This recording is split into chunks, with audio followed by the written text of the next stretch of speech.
call the names. Wake the room. Wake the room. Wake the room! Lou, Rex, Pam Ray, Naomi, Afasiana, Babbler, Monarch Soul, Jojo, Gray Eyes, fill my eyes. Poets assemble. No masks, no manners. Say it plain, or say it broken. Monday night in the garden of enlightenment. Low light lit minds, every line got intent. Clock ticks crooked and the room turns vigilant. Quiet so loud you can hear what the tension meant. Then it slips after midnight, manners get murdered. Nice little masks get cracked by a word or a murmur. Twisted Tuesdays twist truth till it turns on its heel. Clean cut faces go strange when the dark gets real. You can feel that shift, that slick little slip when the grin stays sweet, but the eyes don't sit. Like the room grew ribs, like the walls grew ears, like the hush got hands and it's pulling you near. And the words don't rest, they press. Put a heel on the chest, leave a dent in the breath. Every line like a knock from the back of the brain. Like you came in one shape, you won't leave the same. Late night poets, where the room leans in, where the sharp gets shown in the soft dome dim.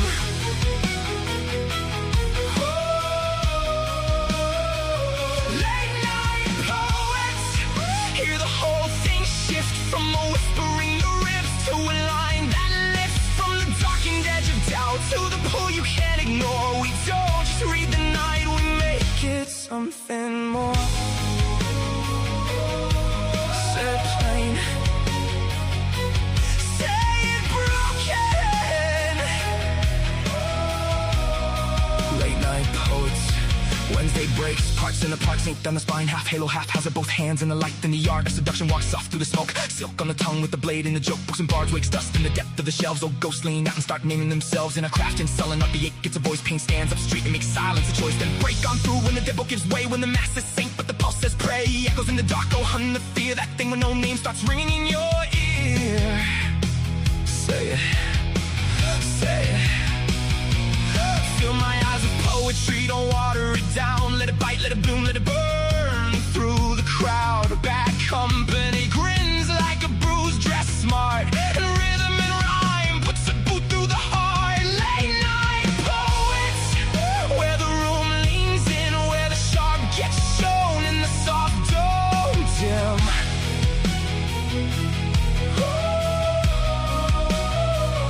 Late night poets, hear the whole thing shift from a whisper in the ribs to a line that lifts from the darkened edge of doubt to the pull you can't ignore. We don't just read the night, we make it something more. Say it plain, say it broken. Late night poets, some come shattered, some come slick. Some speak honey with a blade in it. Some sound velvet, some sound wire. Some walk in low and take the room higher.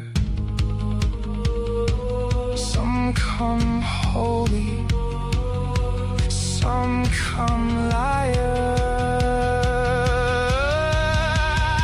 That's nothing! This ain't filler for the dead space, no. This is pulse with a pen, this is blood with a nickel. This is breath to the backbone, ink with the crown. Live mics, live nerves, truth laid bare in the round. This is the beautiful mess, the bruise and the bloom. The line that cuts clean and makes a little room. Late souls, wide eyes, all nerve in the dark. A room full of hearts beating hard through the dark. Wake the room, wake the room. Late night poets, where the room leans in, where the sharp gets shown in the soft dome dim.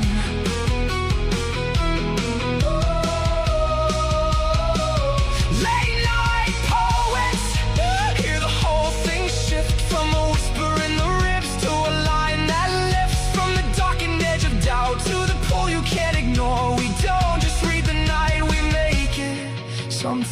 more.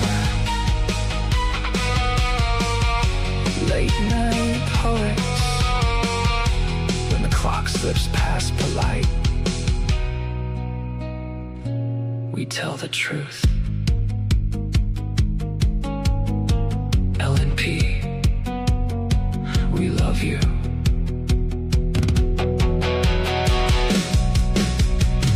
Stay frosty.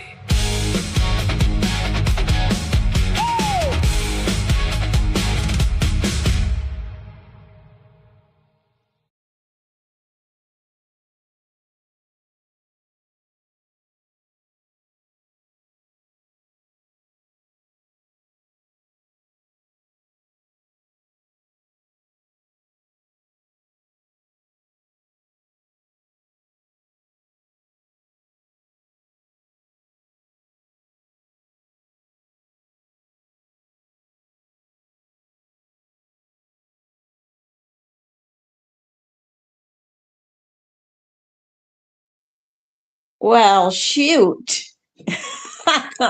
I apologize for that. I did not realize, I thought I had unmuted myself, but apparently it didn't take. Okay, let's try this again.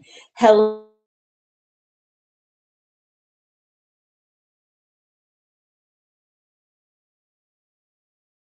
edge of your seat, sultry, seductive, and scintillating ink that will make you shiver, make you sigh.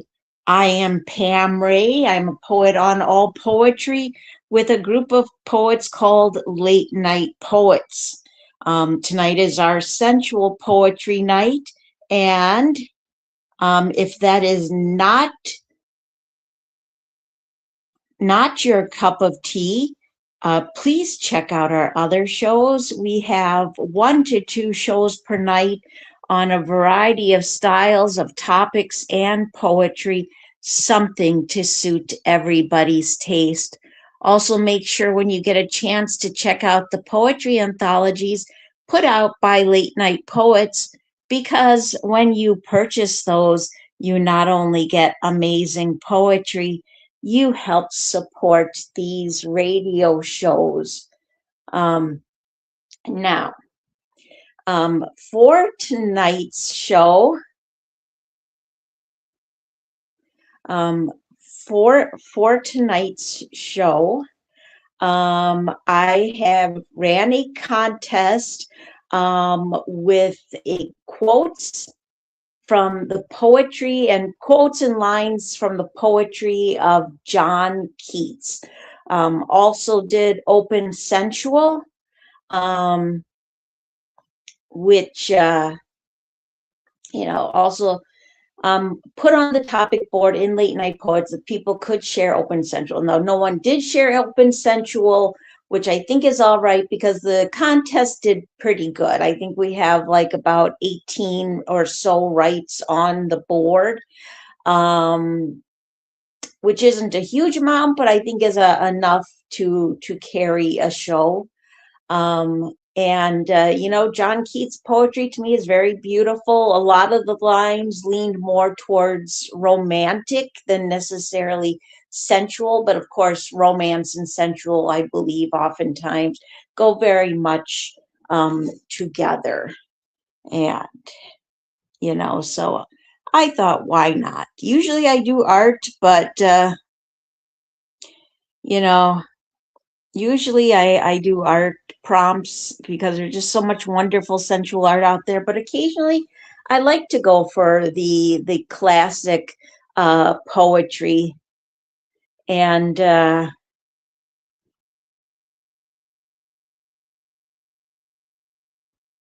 and see what people get from it, because there's a lot of wonderful classic sensual and romantic poetry. All right. So, and yeah, I really liked people's responses. Now, these were the quotes or lines that, you know, that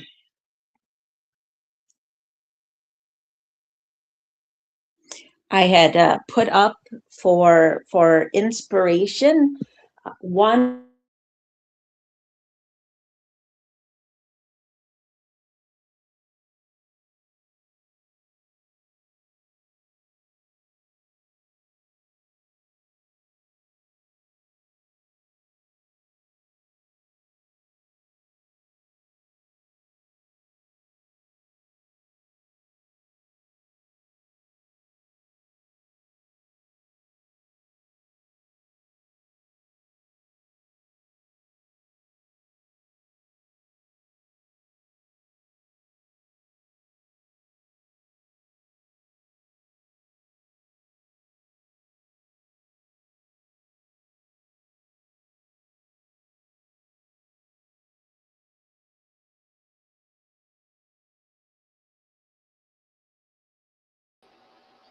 Well, I don't know what those two are doing.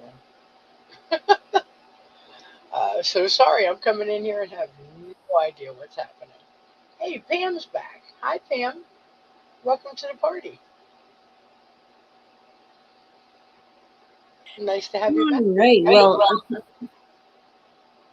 hey, Phil.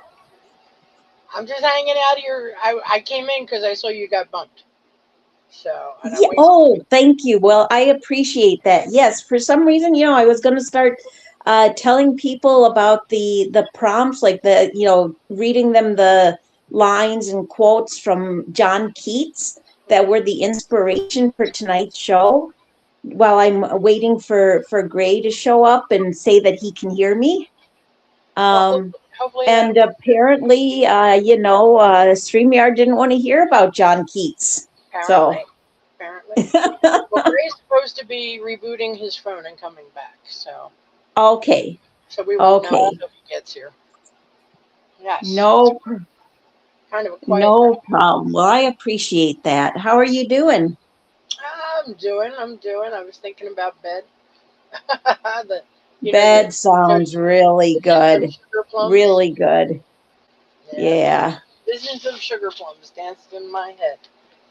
That would Yeah. be, and it's not even Christmas. Oh my goodness gracious. I get that. I happened to come over and saw Gray's message in LNP, and then I got his message on the phone, and I said, okay, well, this is my recommendation. So Yeah. here I am. Yeah. Oh, I know. I know. I'm just like well, I'm just like chatting and, getting Mhm. some time like passing so you know, just Right. waiting Well, for things to smooth themselves out. right. Well, you can But either read your silly prompt me, or you can read a I poem. actually, when I brought myself on, I thought I had unmuted myself and I hadn't. So thankfully, Gray said, it shows that you're on mute, Pam. And I had already been through my intro and I was like, oh, correct. Oops. Yeah, right. Here you go again. So, I had to oops and apologize. Right. But Mm. no, I'm actually despite the bumps, I'm looking forward to tonight's show. There's wonderful poetry coming up. Right. As I was saying, sometimes I like to just throw out the classic poetry as inspiration, and I think John Keats is a wonderful example of romantic lines that can really inspire. And I see Gray Eyes has joined me. So, hello, Gray Eyes. How's it going? Hi, Pam. I'm happy to be here. I can finally hear you. It's Yep. going Oh, well. I'm so happy. Yeah, Phil was the wise woman that told me to log out, restart my phone. And when I did that, of course, there was a Ah, system thank you. update. Of So course. had to wait for that. Is But that anyway, I'm Yeah. here. okay, kids? Well, look, I'm going to leave you two at it. I know you like to be, maybe might like to be alone on a Wednesday. a- You know, Absolutely. Absolutely. so, Thank you, Phil. And you have a no problem. wonderful night. I keep my eyes open just in case you need me. Okay. Okay. Love you Sounds both. good. Be good. All right. Bye, Phil. Bye, Phil. Oh, my goodness. You hear that, Gray? She wants us to be good. Oh, my goodness. I know, I don't right? know if we're possible. It's possible for us to be good. I mean, my literal name is Bad Company. So, we're Where you're getting that Like good stuff how's from. It ain't called good company. That's for sure. oh, yeah, there is, but good company ain't no fun. Right? Exactly. Oh my gosh. Yep. So we got a great lineup of poetry tonight, and um I'm looking forward to it. And like I said, this is our central poetry night, and anybody who this is um not your cup of tea, please check out our other shows. And well, with that being said, I guess whenever you're ready, Gray, to if you don't mind posting links and assigning readers, um, whenever you're ready, we can get this ball rolling. Okay, I've got the first link up. This is by Ghost Orchid, and it's called Keats Reflection Ode of the Endless Kiss. And I'll give this a read. And it's got a picture with showing pictures of cherry blossoms, saying, "Now a soft kiss, I by that kiss I vow an endless bliss." I can't read who the artist is, but sorry, just 1 second. See if I can get it. John Keats. Okay, well that makes sense. Alrighty, so I'm gonna give this a read here. Bough of blossom, etched purple hue, sways under moon's pale, watery light. Petal, soft, delicate, kisses another with sighs light. Endless bliss vowed, pure love transcends time, mortal coils domain. O happy blossom, feel crescendo throb, true devotion's pulse, sacred fire, burning corset's breast, instruments exclamation of glory. Stars marvel risen out of molten shade, Sakura flora pulses with joy, such love displayed. Upon earth where sorrow oft will reign, yet the petals unfurl, blossoms rare. Satchel yields treasure's finality, awakening, woven, silken snare. Pale mists drape early breaks dawn, papyrus's false, enchanting smile. Raven wings beating emptiness, petals strength, silence's physical weight. Regal cobalt curtain drawn, chalky vault. Hollow hide eclipses of lipstick breast, scarlet pout of mulberry seeds pressed, milled velvet. Sienna density, deviation, curves, while friction mid breath ignites burlap against Morse coded silk. Plays midnight's dark reflection in gloam.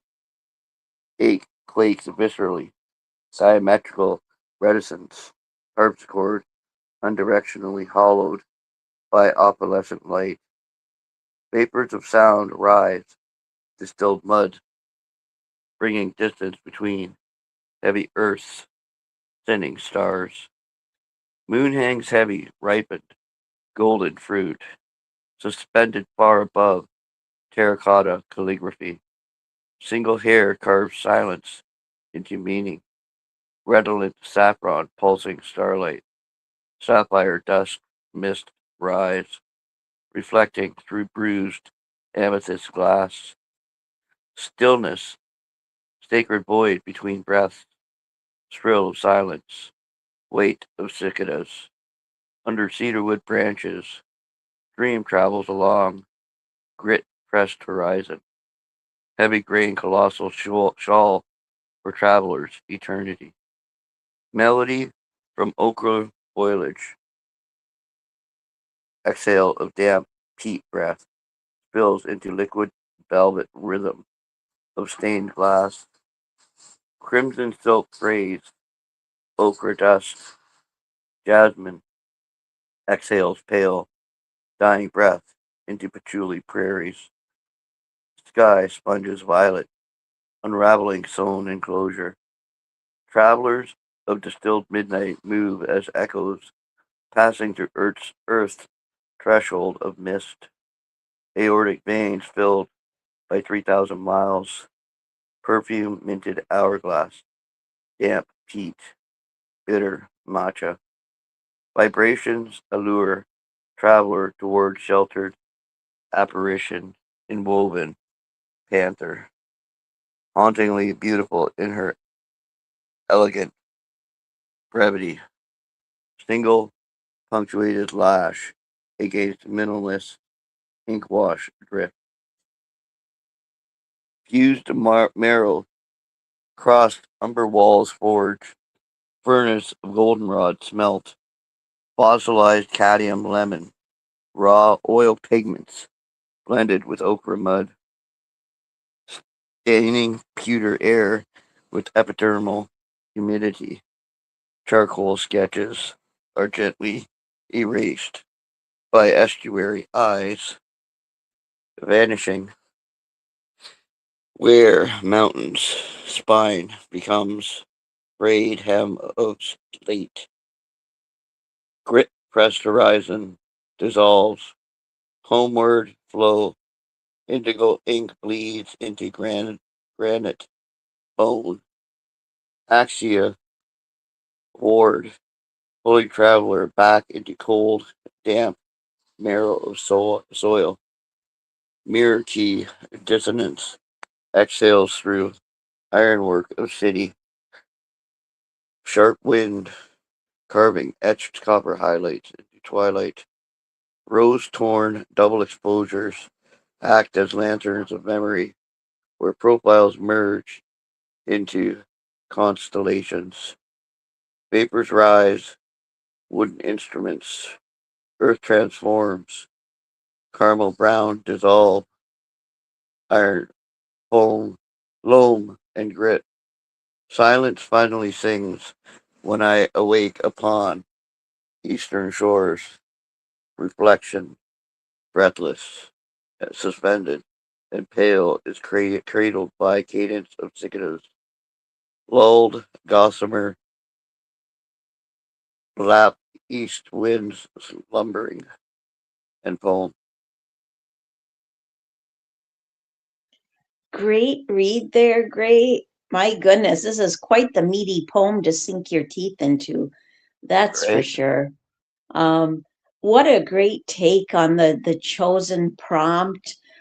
This has to me such beautiful and brilliant imagery and metaphors. I feel like the word choices add a romantic touch to it, which is, to me, fabulous for a Keats contest. Um, I feel like at the same time though, because of the almost surrealism type feel of it, it is definitely Ghost Orchid is using his voice, his signature writing, which I think works really well. This is to me a treat for the senses. It celebrates love, but at the same time I think there's certain imagery in it that adds a dark layer, like raven wings beating emptiness and plays midnight's dark reflection and gloam, ache quakes, viscerally, diametrically reticence. You know, there's little tidbits here and there that speak on the heaviness of love, feeling almost like an ache for it. And yet there's also lines that speak on transformation, like near the end where it says vapors rise, wooden instruments, earth transforms, caramel brown dissolves, loam and grit. So there's this idea throughout the whole poem, to me anyways, on the power that is love and the power that is sensuality.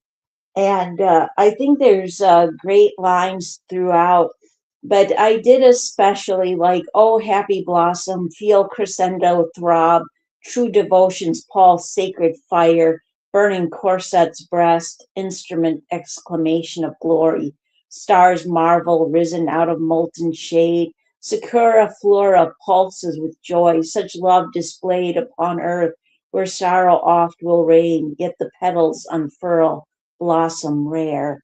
Wonderful lines and very well done by Ghost Orchid. And Gray, you did a great read of that. Your thoughts? Yeah, I mean, the poem was really an epic, right? It was like you said, meaty. There was a lot to it for sure. But you can feel separation, you can feel angst, you can feel um, coming together in the end with the penultimate stanza. Silence finally sings when I awake upon eastern shores. Reflection, breathless, suspended, and pale, is cradled by a cadence of cicadas, lulled gossamer, lap, east winds slumbering. Um, I don't know, his use of language is exquisite, and the whole intonation of the poem speaks of connection, separation, longing, loneliness. Um, I like the use of nature to express all of that with raven wings beating emptiness, and then petals drink the silence its physical weight. Regal cobalt curtain drawn, chalky vault. Um, yeah, it's a wonderful rate, just very deep and definitely requiring a second read for sure. But nicely done, Ghost Orchid. Oh, absolutely. Absolutely. I have to agree. Great comment there, Gray. And I like how you picked up on the vibe of the poem. So very cool.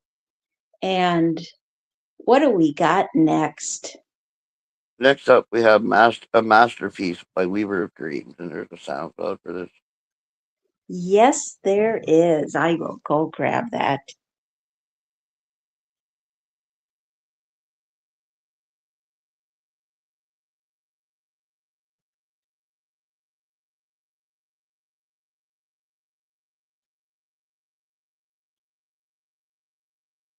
Two souls infinitely aligned throughout time, in the realms of dreams, where hues converge, we find the canvas upon which we may merge.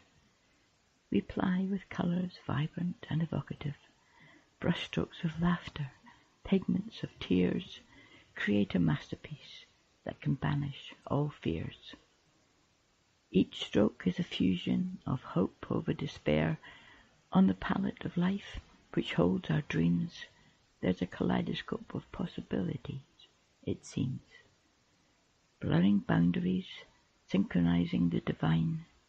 With paintbrush in Pam, are you hand, playing the we song? dare Because to I can't hear the explore music or the the read, depths of because I our can't hear it. hearts, the treasures we store. Our lips touch, at first gently, then meld as one.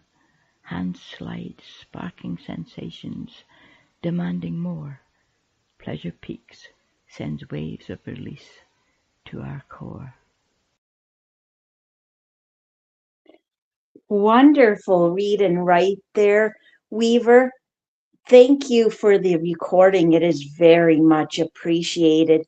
And just a reminder, everyone, if you're unable to call in, the next best thing is to make a recording of your poem because then we get to hear your poetry in your voice or how you would like it to be presented.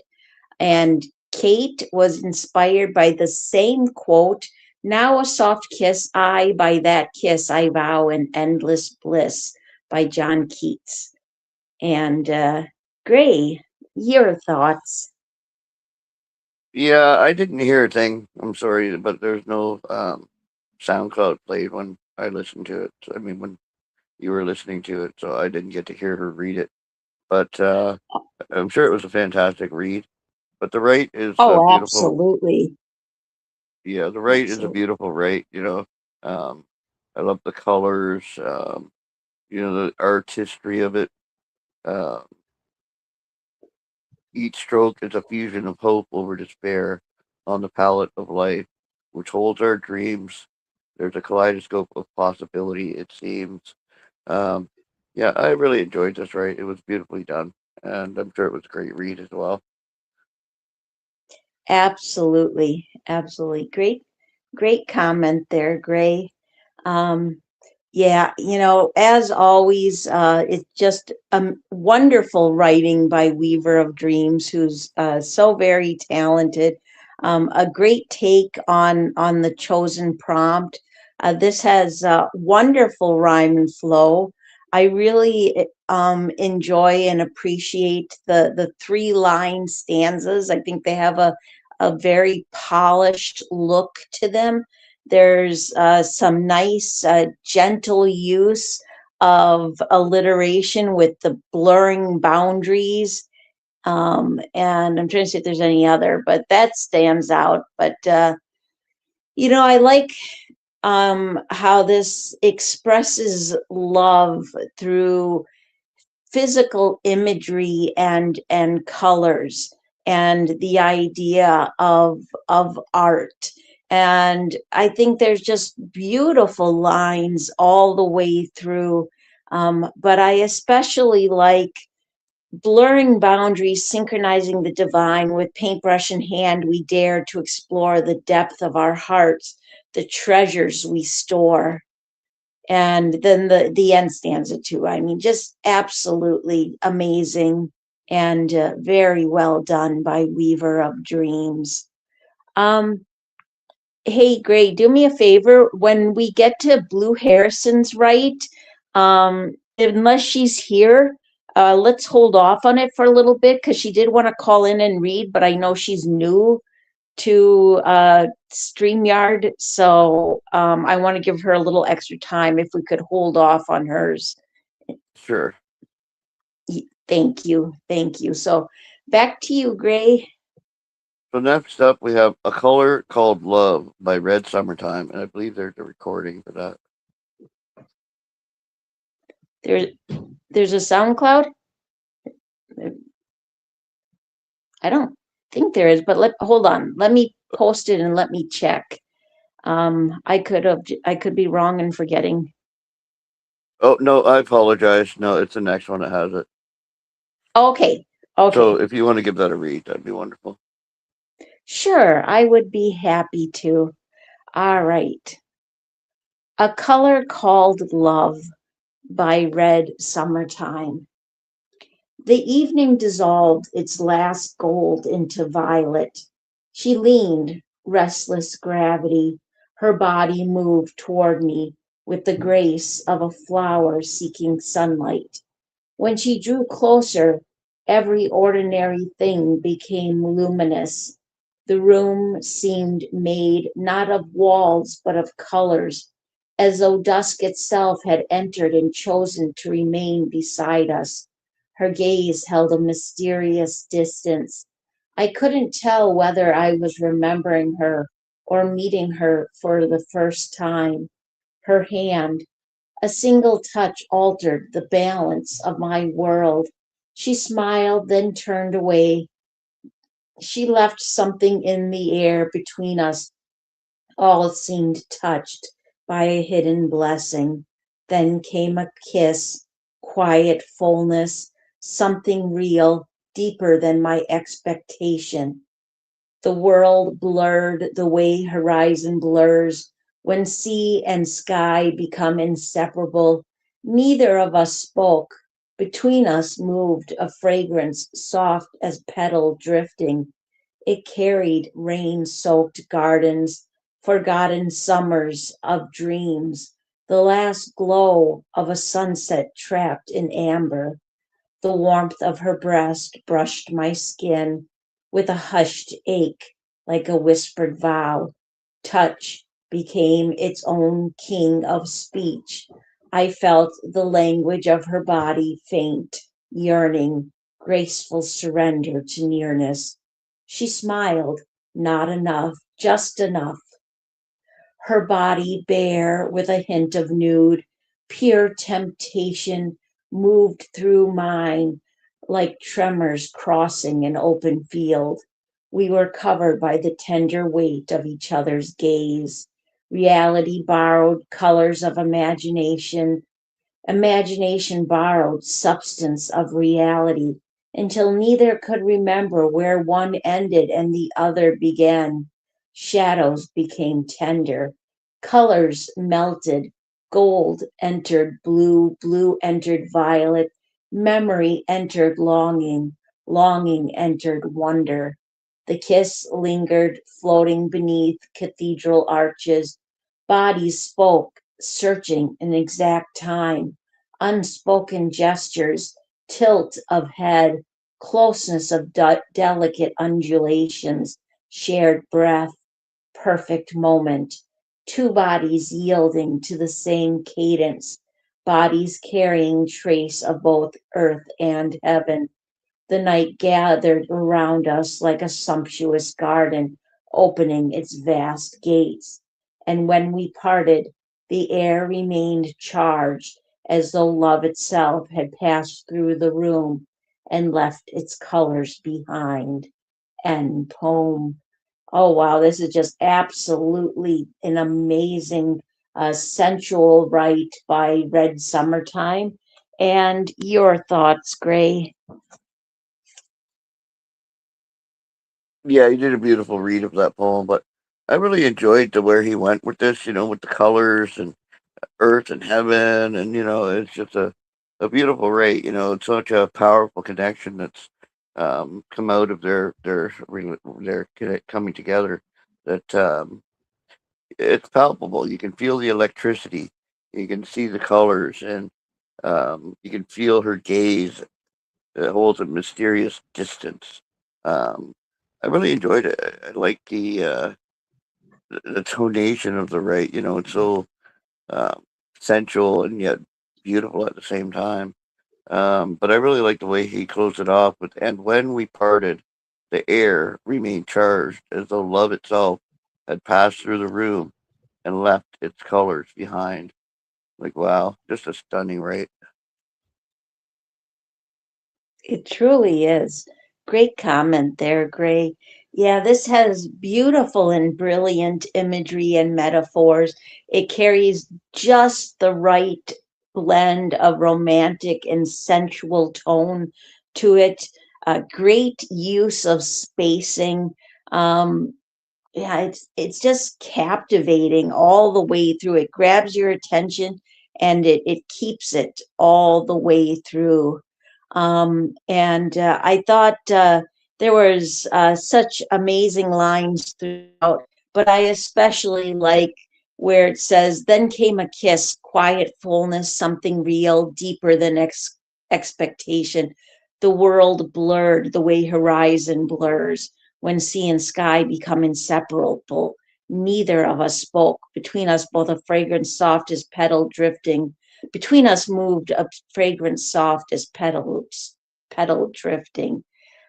Just an amazing sensual write and a great take on the chosen prompt by Red Summertime.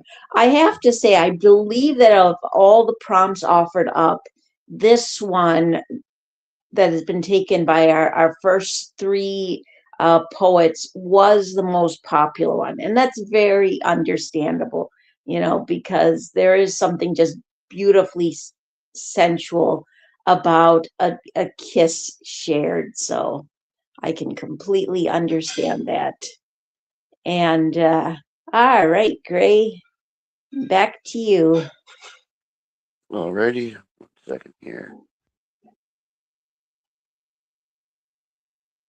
All right. So this one has a SoundCloud, and it is called "As We Drift" by Sapphire Rose. And I'll post this in the group. There we go. All right. And yes, this one does have an audio, so let me get it posted in a couple places and then we will go ahead. I will go ahead and um, play that audio.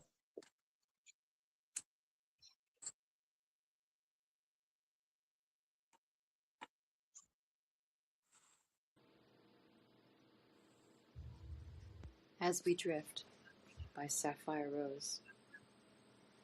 Your heart, a soothing promise, as I cuddle into your chest.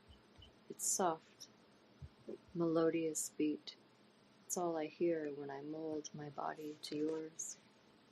As I run my fingertips along the hair on your forearm, I'm entranced by its soft sensuality. How complete are we in this moment? Two souls lying embraced under the universe's gaze, our love emblazoned across the night's landscape.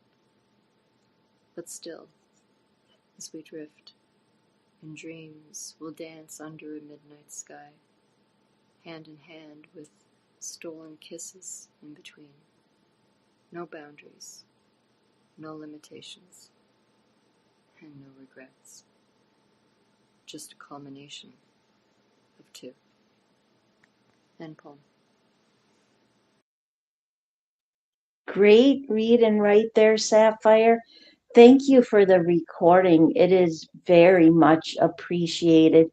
Um, this is such a beautiful write by Sapphire Rose. It's romantic, it's sensual. I like how it speaks on love and sensuality shared without limitations or regrets. And she wrote to prompt 7, which was, "What is more gentle than a wind in summer?" And I thought there was just beautiful lines running all the way through. But I especially like, how complete are we in this moment? Two souls lying embraced under the universe's gaze, our love emblazoned across the night's landscape, but still as we drift. Wonderful lines and very well done. And Gray, your thoughts on this poem? Well, I have to admit that I didn't get to hear the audio. I don't know why they're not coming through for me, but I can listen to it afterwards. But That is odd because, yeah, I'm not sure. yeah, I know it's a terrible thing, but I like to write. I'm all about being under the Milky Way, laying with your lover on a dock by the lake. That's just a beautiful setting right there. Um, but you can feel the connection is palpable between these two souls lying embraced under the universe's gaze, and our love emblazoned across the night's landscape. It's almost like you feel a part of the universe when you're with that person, and there's a meaningfulness in that connection. So I really enjoyed it. Very nicely done, Sapphire Rose. Oh, I have to agree. And you're right. You can definitely feel the connection between these two people in this poem. It's something that transcends just the physical. So great observations there, Gray. And all right. And what do we got next? I'm just pasting that. All right. Sorry, 1 second. No Uh, problem. okay, there's that. Art of Seduction. Okay, so we're gonna skip Blue Harrison for now. We'll go on to Mike or Barrett. I'll paste this into the group, and then I'll give that a read. Two Bodies by Mike Barrett. Winter stillness, soft falling snow, a single house, a room aglow. The eyes caress where they align, two bodies hold, and then entwine. Candle flicker, eyeshadows dance, a cheeky smile, a timid glance. Darkness detains, rebounding sound, two bodies hold, then compound. Lips are parted, our clothes embrace, powder pathway, a lipstick trace. Perfume infuse, a noiseless night. Two bodies hold, and then unite. End poem. Great read there, Gray. And what an absolutely beautiful rhyming poem by Mike Barrett. He wrote to the John Keats quote or lines. I guess I'll just say quotes. But two souls, but with a single thought, two hearts that beat as one. This has a wonderful flow to it, amazing imagery, great lines throughout. It's a brevity that says all that it needs to say. It is a love, desire, and connection between two people that is both physical and emotional. And I just think there's wonderful lines throughout, but I have to say I especially was drawn to that closing stanza. Lips are parted, our clothes embrace, powder pathway, a lipstick trace, perfume infused, a noiseless night, two bodies hold and then unite. Wonderful lines, beautifully written, and very well done. And Thank Gray, your thoughts?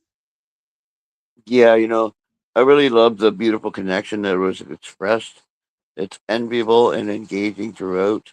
I really enjoyed Lips Are Parted, Our Clothes Embrace, Outer Pathway, A Lipstick Trace, Perfume Infuse, A Noiseless Night, Two Bodies Hold, and then Unite.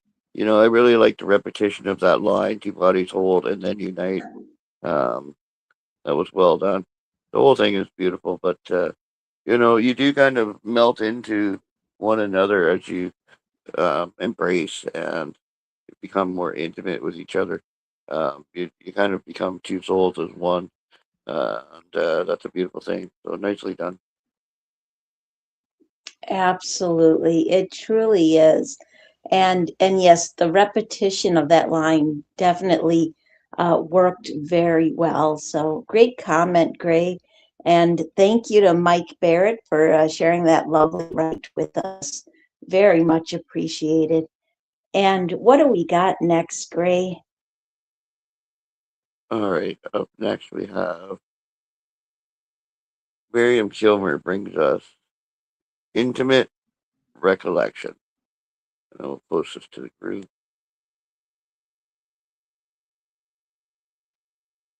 whenever you're ready, Pam.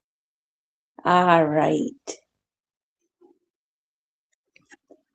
Our kisses hushed, our breathing rushed, my soft breast pressed against your chest, your ardent mind aligned with mine. The simple words of Keats' design, my sampler for the wall, two souls with but a single thought, will guide us as we rise and fall, and then two hearts that beat as one, a melody like rhythmic seas where flocking gulls soar overhead and cry, while you and I, oblivious, thrust and merge. End poem. Oh, what a beautiful take on the chosen prompt. That is just wonderfully sensual and erotic. And your thoughts, Gray? I don't think I've ever seen this side of Miriam Kilmer. Wow, she's It very is different, yes, quite bold and nice. absolutely. I mean, it's so sensual, so engaging, so passionate. You can feel the electricity coming off the right, and I'm glad that she still has that energy in her. You know, when we lose passion, I think the life tap turns off and just starts to drip. But when you have passion, that faucet's running at full tilt. So really enjoyed the heat that was risen off of this sprite. Very nicely done, Miriam. Absolutely. Absolutely. Great comment. Great. Yeah, it was nice, wonderful to see Miriam really bring the heat like she did. I like the way she fit the quote in, you know, with her own lines, and it didn't feel forced. It just blended really nicely. This had a beautiful flow, passionate lines throughout. Um, And I don't know. I mean, I just think it had great lines throughout. But I have to say, I especially liked a melody like rhythmic seas where flocking gulls soar overhead and cry, while you and I, oblivious, thrust and merge. Beautiful, passionate lines and very well done by Miriam Kilmer. And back to you, Gray. Okay, okay.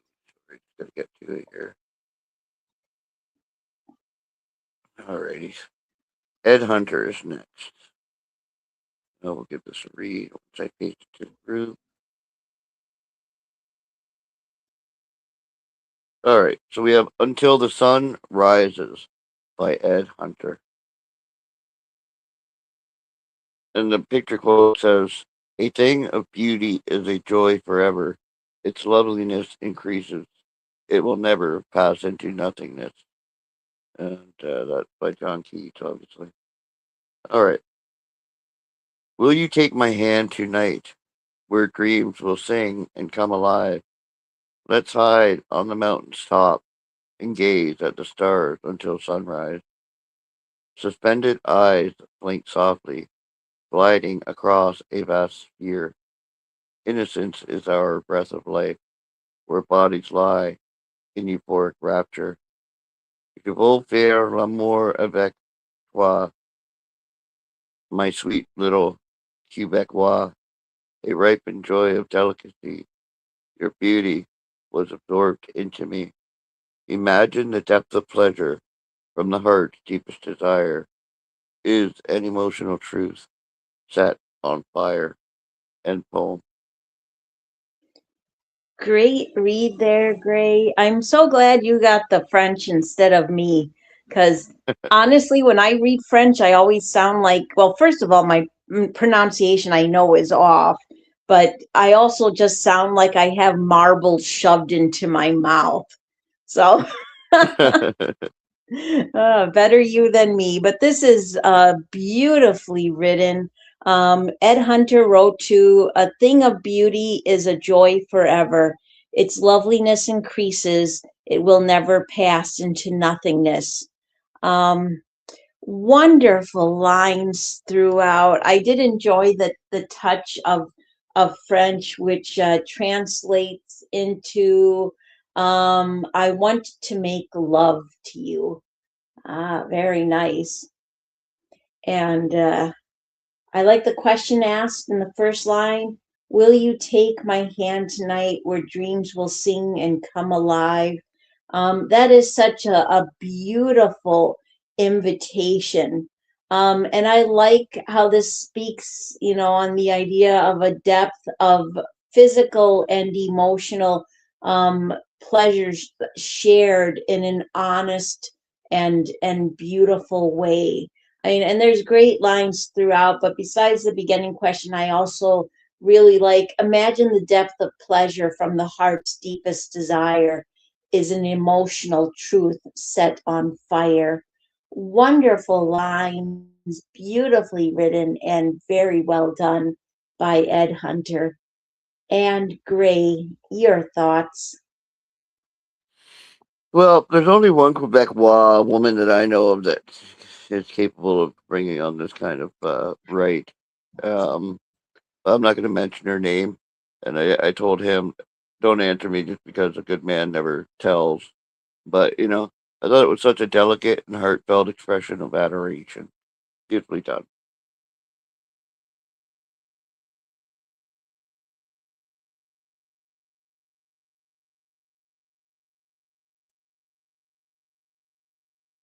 You're on mute, Pam.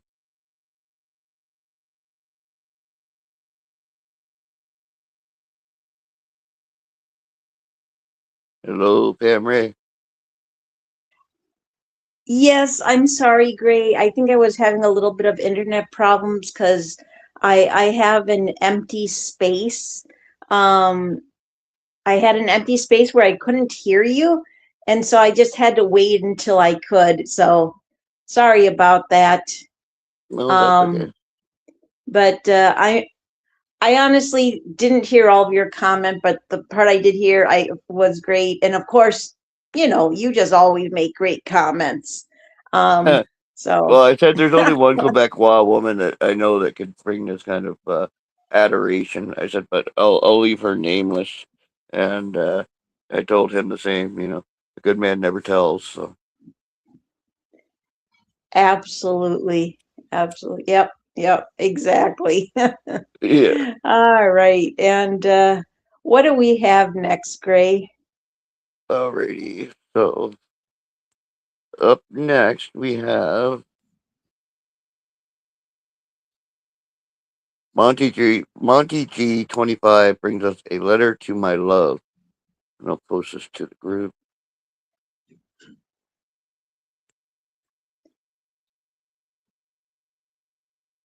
Alrighty. Whenever you're ready, Tamara. All right.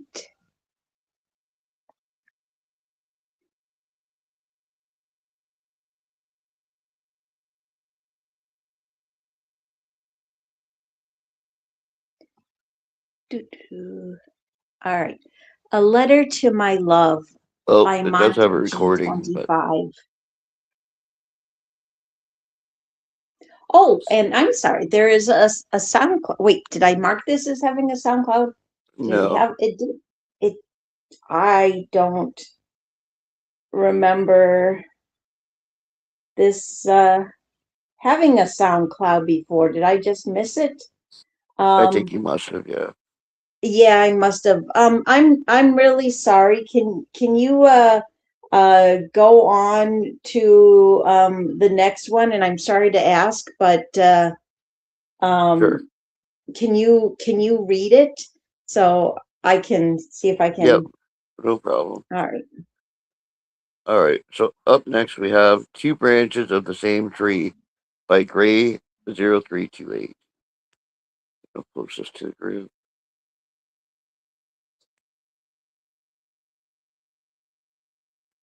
All right. Two branches of the same tree. And the quote is, I love your hills and I love your dales and I love your flocks and bleating, but on the heather to lie together with both our hearts a beating. And it goes like this. He says, follow me with steady resolve, a compass dipped into the seams of his spine. She whispers, stay close. Her voice a quilt wrapping warmth around every wordless fear. He balances the weight of maps and miles. She cradles the quiet, burdens no one sees. His fingers grip the wheel, steering forward. Her palms press comfort into the cracks of skin. They are two branches of the same tree, leaning different ways, but rooted together. He is the spark striking flint for their fire. She is the flame that keeps it alive. When storms rattle their walls, he lifts timber. She wipes rain from faces, calls it a blessing. His voice might echo across the room, but hers hums beneath, holding the silence steady. It isn't a contest of power or purpose. It's a balance, a duet, a bearing of weight, where his head, where his lead carves their path in stone. Her heartstrings thread it with unbreakable gold and bone. Great read there, Gray. Oh, hold on.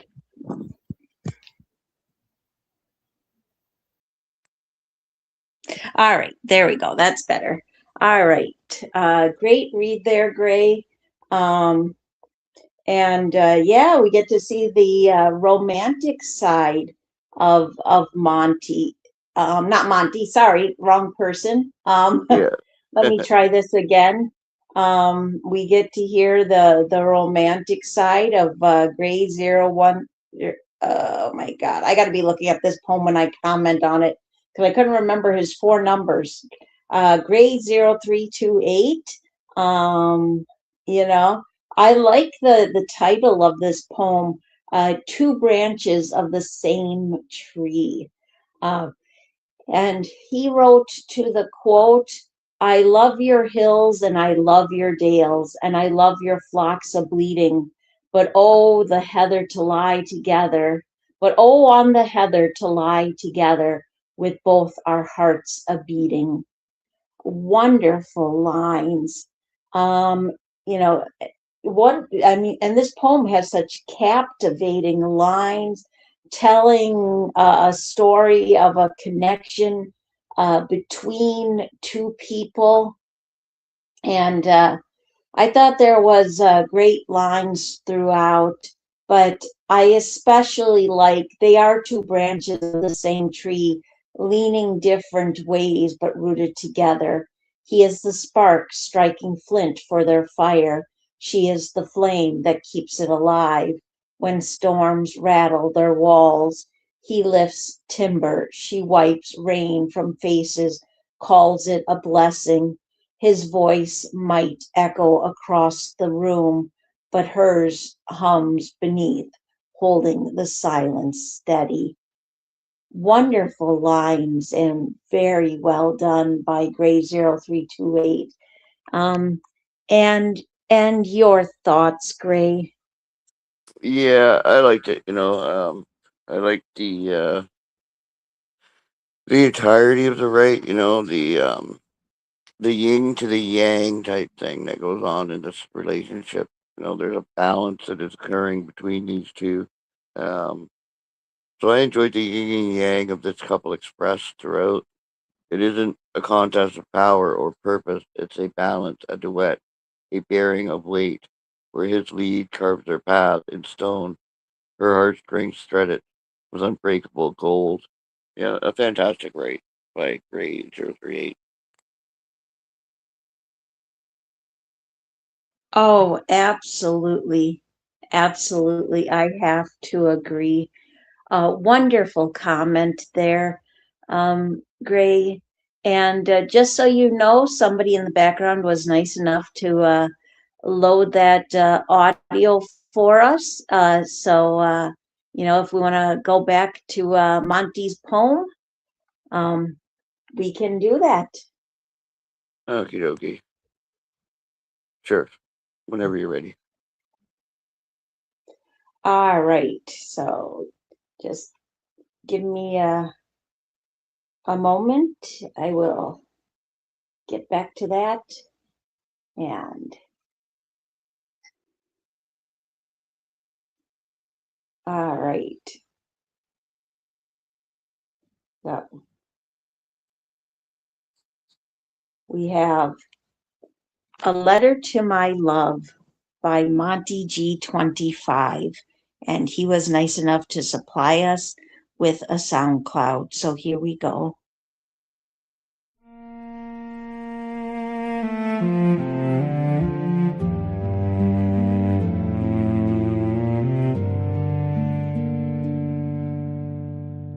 I long to hold you in my loving arms,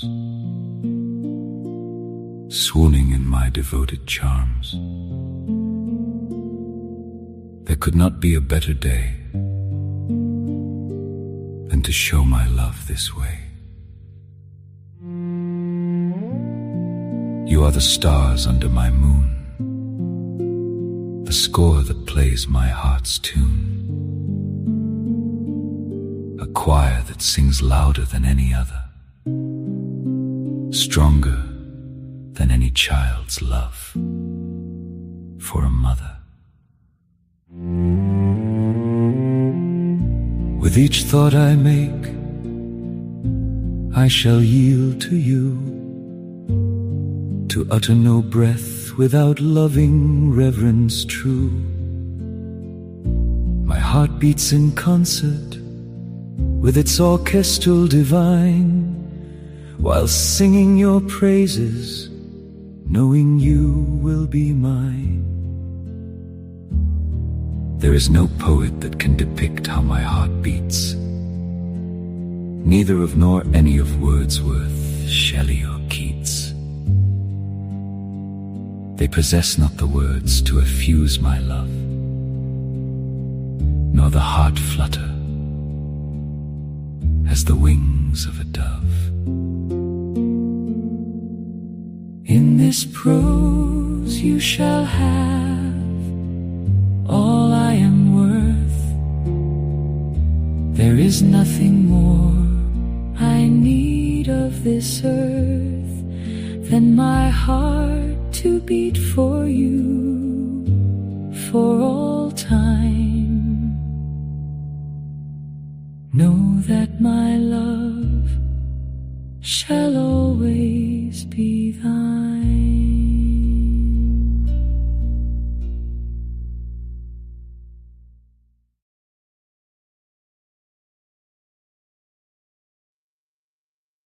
Wonderful recording there, Monty. Thank you for the SoundCloud.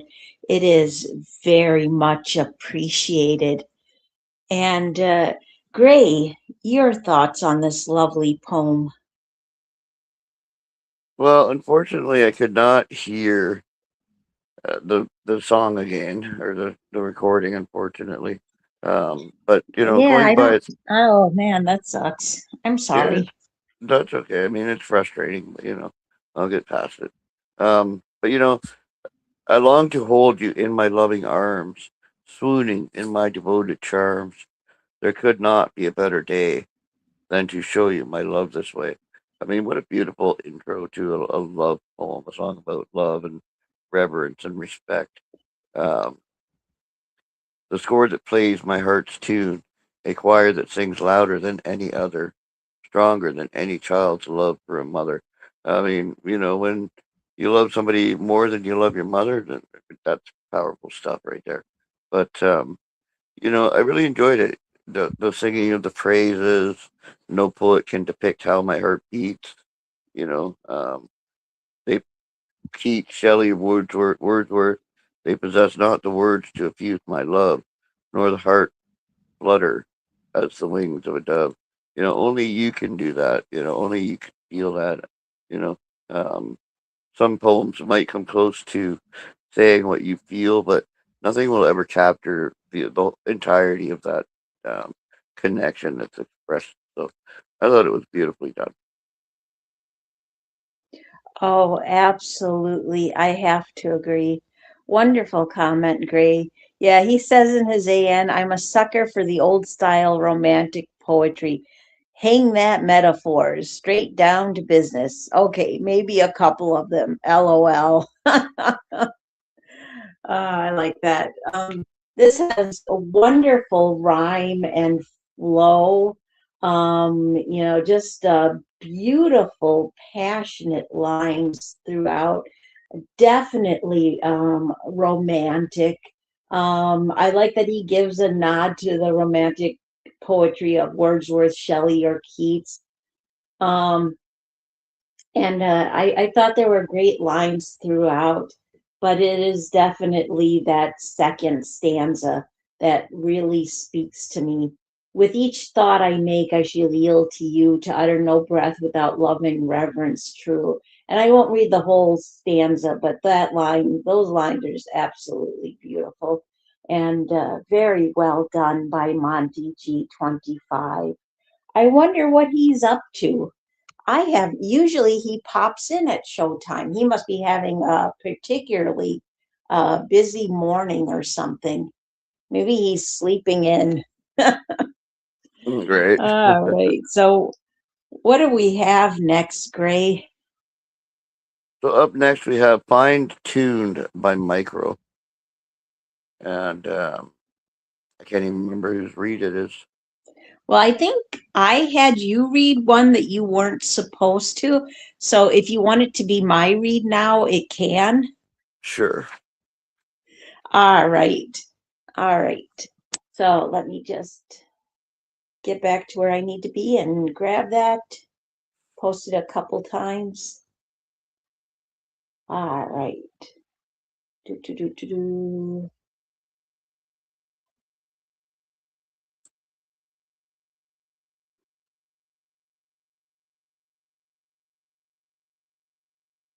All right.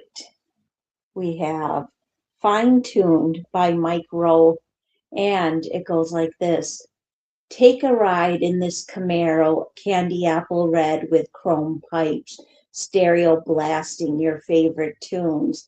Disregard those other guys, I got plans for you.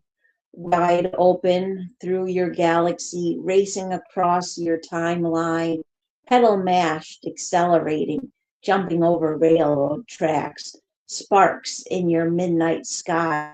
Switched off the tail lights, revenuers falling far behind, gravel beating like a Ludwig floorboard percussionist, rolling over red dirt roads. Flatfoot can't catch us now, billowing up a cloud of smoke. Doubters go by like fence posts, cartoon characters dropping jaws, left standing by the wayside. Nighttime needs a Milky Way. Journey out across your constellation. Machine gun cylinders, rapid fire, windows down in summertime, breezing in like a jet stream. Bring a little late night healing, gas tank full of high octane, burning up your highway when it comes to you. I'm high speed. End poem. And that was a very creative take on the problem. I like the wordplay and the consistency of tone. And your thoughts, Gray?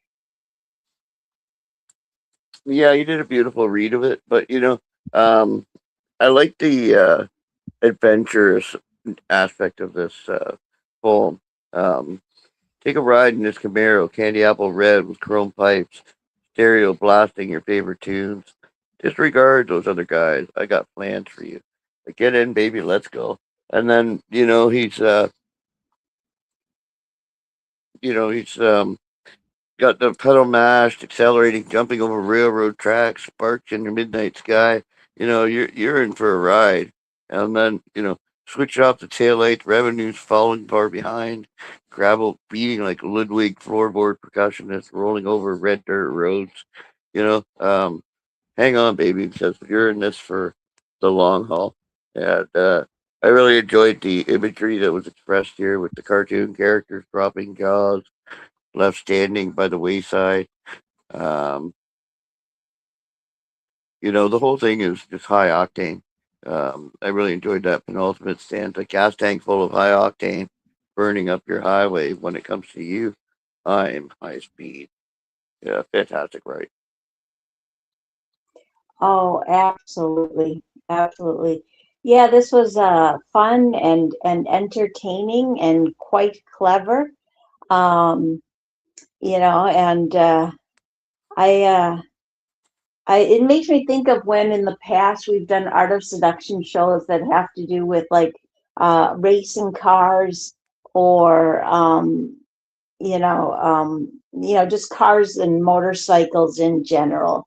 I think Mike would definitely do well in a contest like that. And I thought there were great lines throughout, but I especially like switched off the tail lights, revenuers falling far behind, gravel beating like a Ludwig floorboard percussionist rolling over red dirt roads. Wonderful lines and very well done. And back to you, Gray. Yeah, sorry, just gotta finish commenting here. All right.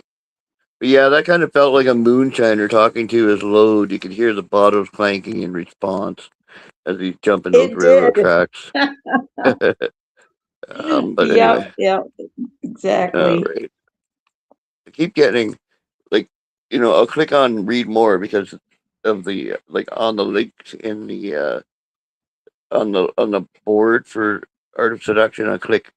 It shows two links and then it says Joe Moore, and I click it and it'll bring up only two links or four links or six links. So weird. That is very odd. Yeah. Huh. So I finally got it to go through now. And next up, we've got prompt four. Now a soft kiss in spring time by Bookworm Dave, and I'll post it to the group.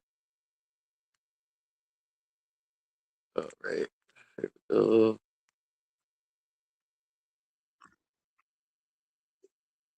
there we go.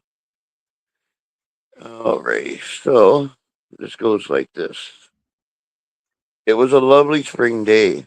We decided to spend it after church at a park, packing our picnic basket. Red or white? Abby asked me as she was dressing, softly kissing her cheek, rubbing her very expecting belly. We will not have many of these soon, she teased me. Wine was okay, the doctor said, just not too much. We settled on a boot Bordeaux, a reminder of France. Bringing your watercolors, as we both like to experiment with paint. No Monet here, nor Manet, but it was refrigerator quality, as we teased and giggled. Mass was our Sunday, a gentle lunch after, just us and the park people. We like to people watch, as our watercolors painted the world. Her kisses were a bliss, as Keats wrote, vows we made, and vows I whispered to her daily. As music replaced conversation, music was then replaced with liturgy. Springtime was our time before our life would change forever. End poem. Great read there, Gray. And what a beautiful, um, romantic and nostalgic write by Bookworm Dave 227. This is great storytelling with wonderful imagery. And I thought there was great lines throughout. But I especially like, we will not have many of these soon, she teased me. Wine was okay, the doctor said, just not too much. We settled on Bordeaux, a reminder of France. Bring your watercolors as we both like to experiment. Bring your watercolors as we both like to experiment with paint. I like that this speaks on the idea of love and romance shared during pregnancy, because it's such an intimate moment shared by a couple. And great lines throughout, and nicely done by Bookworm Dave. And Gray, you did a great read of that. Your thoughts? Yeah, I really enjoy picnics in the park. There's something so relaxing, so peaceful in those picnics in the park, especially with a loved one, and especially after sharing your faith with each other. You know, um, Church makes you hungry. I don't know what it is, but something about church. You always got to eat when you're finished church. Um, but I enjoyed it. I like the serenity, the peacefulness of the rite. Very engaging and peaceful.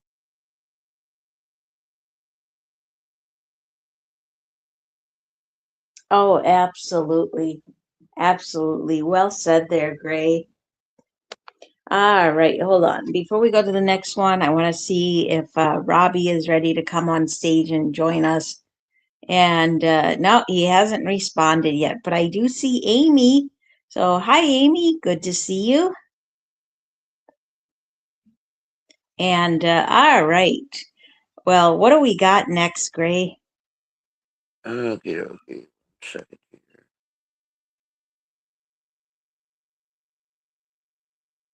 All right. So up next we have the merging by L.G. Mace, and I'll post this to the group. And whenever you see this, Pam Ray, All right. there you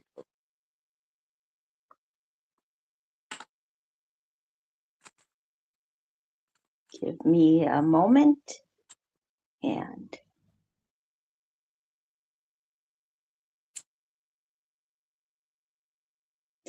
all right. You and I were placed on this earth by creation to meet again and again into infinity's limitlessness, to make us through thoughtful similarity complete, my thoughts full of only you, as your thoughts were full of only me. Thoughtful beginnings through countless endings beyond eternity, minds merging in a new day's sun. The first time I looked into your eyes, I knew and felt as my heart tripped the light fandango beat. It seemed two hearts drummed, existing, following that ultimate rhapsodized symphony to become complete. The song is now done, our eternal love song, musically kissed hearts and bodies merging into one. End poem. And what a beautiful write by L.G. Mace. And your thoughts, Gray?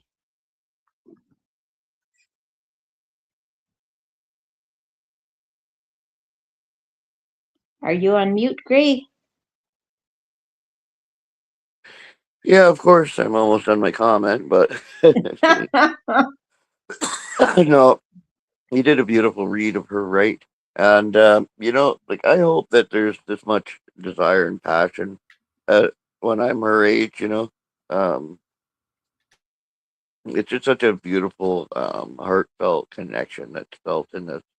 The first time I looked into your eyes, I knew and felt as my heart tripped the light fandango beat. It seems two hearts drummed, existing, following that ultimate rhapsodized symphony to become complete.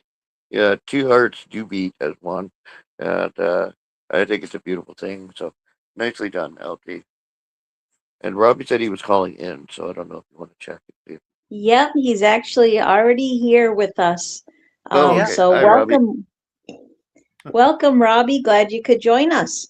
Well, I'm glad to be here. I was lying to myself. I was doing the preparatory sigh for like an intro for a poem or something, and I think that's when I came on. So I thought, did that pick up just that? So, that I was did not hear any sighing. no, Um, that's good. so you don't have to worry. I don't think every little noise is picked up, you No, know. yeah. But yeah, but did you want to share? Did you get a chance to read The Merging by L.G. Mace? Well, I was thinking of the title, and I think there's a lot of takes on with like coming together in different ways, in different forms, and sometimes it's like here it says, the first time I looked into your eyes, I knew and felt as my heart tripped the light fandango beat. I love that, the light fandango, tripping the light fandango has always been a fascinating phrase to me. And that's also the how was I gonna what was I gonna say? Oh yeah, you where it's talking about meeting for the first time. I think it was. Yeah, the first time I looked into your eyes, I knew and felt as my heart tripped the light fandango beat. And that's the thing, is when you have like these talk about like merging, coming together, and that you often think about that like the first time. And a lot of times, you just start a conversation randomly, or you meet a person randomly, and you say, what was the first thing I said? What was the and you kind of want to know, because you become so enamored of this person. And I can think of a couple of times when I've become like uh attached to somebody, or you were attracted or whatever. And I was like, now what was that first thing I said to them? And you're like, damn, I wish I knew. But it could have been something completely mundane, like, oh, I'm out of sugar, could you pass the sugar? Yeah, It would be funny if you thought back to that, or if you found out and that's what it was, and you're like, oh, okay, well, that's at least it led back, at least it led to where we are now. yeah, exactly. Right, absolutely. Great comment, Robbie. Yeah, I thought this had a wonderful romantic tone and great lines throughout. But I have to say, I did especially like the second stanza. Very well done by L.G. Mace. And All right, Gray. What do we got next? So up next we have "Talk It Over in Bed" by Jody Melton. If you wouldn't mind reading that, please, Robbie. All right. Talk It Over in Bed by Jody Melton. Love that title. Talk it over in bed. When we talk it over in bed, the darkness becomes a witness to all the things daylight is too shy to hear. Your voice softens, falling somewhere between a confession and temptation, and I find myself hanging on every word, as though your lips were speaking directly to my soul. The sheets become an ocean around us, warm and endless, while the distance between our bodies feels smaller than a breath. You tell me your fears. I tell you my dreams. Somewhere between honesty and desire, our hearts begin to undress themselves, revealing the parts we've hidden from the rest of the world. I love those moments most.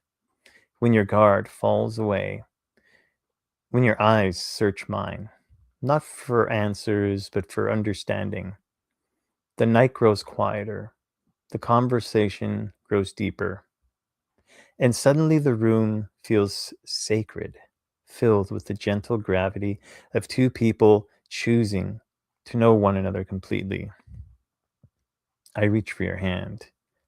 You lace your fingers through mine. A simple gesture, yet it carries the weight of 1,000 unspoken promises. Outside, the world keeps turning, chasing deadlines, fortunes, and distractions. But here, beneath the soft glow of moonlight, none of that matters. I turn to you like a flower to the sun. There is only your smile, the warmth of your skin beside mine, and the beautiful ache of wanting this moment to last forever. When we talk it over in bed, I realize love is not found in grand declarations. It lives here in whispered truths, lingering glances, and the quiet surrender of two souls discovering they have been speaking the same language all along. End poem. Oh, bravo, Jody. That was superb. That's I think that's my favorite of his so far. I'm definitely putting that on my list. Great read there, Robbie. And yes, absolutely. And an amazing, sensual and romantic write by Jody Melton for sure. And Gray, your thoughts. Yeah, I just want to say that your performance at sensuality is getting a lot better. You really feel the words, you speak the words with the passion and that they're intended to be spoken with. So great read on that, Robbie. But I really love this right. Where talking over in bed. I mean, there's just such an intimacy in that closeness, in that bonding time. It's not lost in the light of day.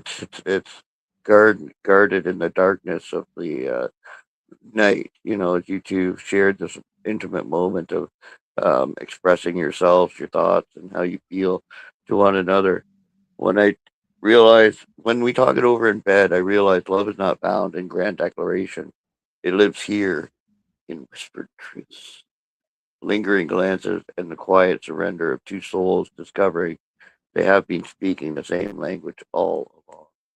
Beautiful rate, Jody Mountain, and fantastic read, Robbie. Absolutely. Great comment there, Gray. And Robbie, your thoughts. The I thought this was a great concept. The conversation in bed, and this is like speaking of like the most kind of the lightest, most, and that's the thing, unguarded. That's the essential thing.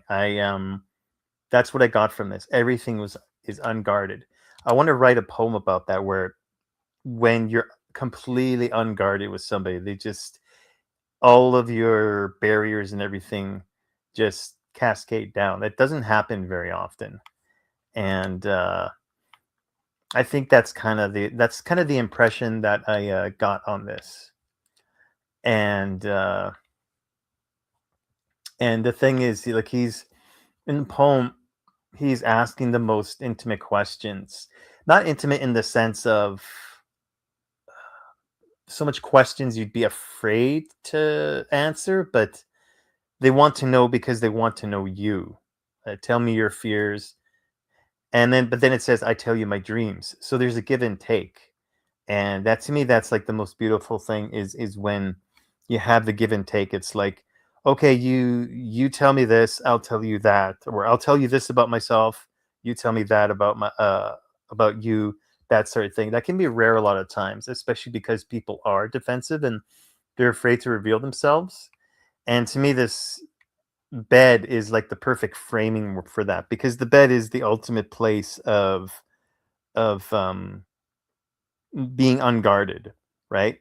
And so framed it perfectly. And thanks, Gray, for the compliments on the performance. I've been doing that lately. The thing is, I used to generally soften my voice, but then it made my voice too soft and not have enough strength in reading. Now I try to emphasize the more the most important parts. Sometimes I put sound effects. There's a Blue Leader 1 poem where he was talking about kissy, kissy, kiss, and we were like, those sounds there. So, and they really like that. So, yeah, sometimes I put in the sound effects too. So, yeah, it's fun to be developing that craft. Yeah, exactly. Nicely said, Robbie. Alrighty, so up next we have Ode on an Eagle's Eye by Xanthos Basilius. And it goes like this. Oh, would it be that the world was as small as I had dreamt when I knew of nothing more profound than my love for you? For all of me was yours, and my thoughts could not sing except songs for you. But the earth ever moves, even if poesy and fancy stay still. The procession of Hyperion proves there's knowledge beyond my ken, past my will. For Blake, it was Newton, it was the orc that broke the holiness of mystery, clearing by the lake where the path does fork. One leg, withered siege, beauty, sans mercy, the other an absent genius art, abstracted genius art, rendered in words or figures on a vase. Yes, I have seen the gold, the dross in part, with what wild surmise deigns to replace our chasing round and round St. Agnes Day on long broken pottery with this gloss, and there are no other games for us to play when my Demesson airy Demesson is lost. End poem. And this was written prompt 5. My creed is love, and you are its only tenant. Yes, yes. Thank you, Gray, for reading the prompt, and wonderful read there. And Robbie, your thoughts? This had somehow a medieval feel to it. I'm thinking of why. I think, well, there's a bit of cognitive bias or whatever with the, like, he's got that kingly sort of avatar, and then the name. But yeah, just with the general descriptions, and the the way some, like, every is ev, comma ry, and this had a sort of a unique tone of pondering to it. Like, it has a tone of pondering that a lot of poems do have that, but the specific tone of this pondering is kind of unique. It does feel sort of old world to me. I guess because it says, "Past my will for Blake, it was Newton," and that's a kind of a curious statement, because, like, Blake and Newton, like, Newton is the scientist and Blake is the artist, right? And and they're past his will. uh, and then it says it was the orc. Was it? Is that what it says? The orc that broke the holiness of mystery, and that's the thing is, so you have art, science, and an orc would be like kind of like savage energy, right? And so to me, it feels like it's talking about like raw will, that sort of thing. That's what breaks.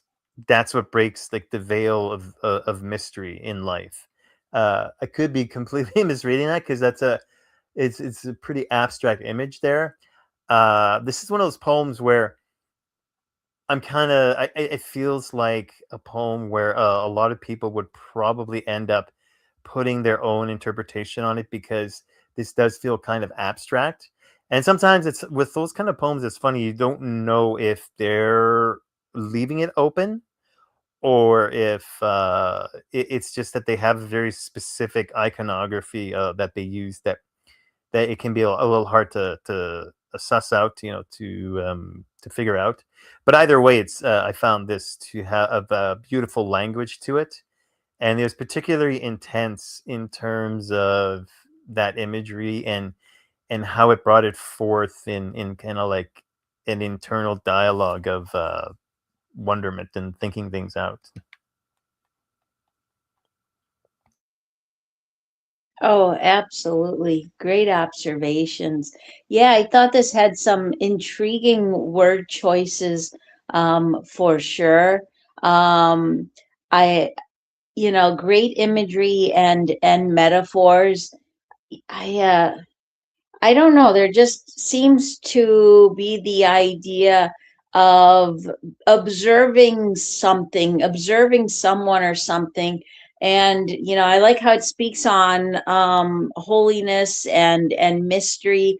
I like how it speaks the lines, I have seen the gold, the dross and parts with what wild surmise dines to replace our chasing around and around St. Agnes days. Chasing around and around St. Agnes Day. I don't actually know much about anything about St. Agnes Day. That would be something I'd have to look into.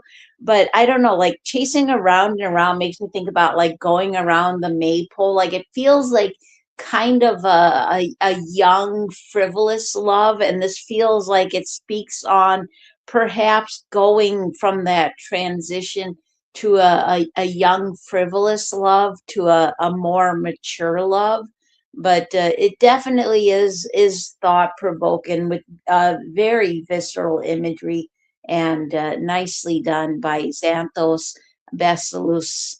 And Gray, you did a great wait, Gray, did you do a great read of that? Yes, you did, I think. Yeah. Yes. Yes. And your thoughts. Yeah, I mean, I kind of got that childlike energy from this with the mention of saying Agaste and the chasing around and stuff. But oh, sorry, wrong poem here. 1 second here. But yeah, you know, except for songs of you, but the earth ever moves, even if posy and fancy stay still. The procession of Hyperion proves there's knowledge beyond my ken, past my will. For Blake, it was Newton. It was the orc that broke the holiness of mystery. Um, Fantastic imagery there. Um, you know, it's I don't know. There's something kind of old worldly about the language that's used, even though I don't see any old world language in it. But it's just kind of got that old world feel to it. Uh, but I like the beauty sans mercy, the other, an abstracted genius art rendered in words or figures on a vase. Yes, I have seen the gold. It draws in part with what wild surmise aims to replace. Um, yeah, there's just something so engaging about the language that was used, and I like his head name, Xanthos uh, Basilius. Oh, absolutely, absolutely. Great comment, Gray. Thank you. And Yeah, and so what do we have next? All right, Pam, you're going to read The Sweetest Kiss by A.L. Phelps. So you can It thank you. will be an honor. All right. Let me get back to where I need to be.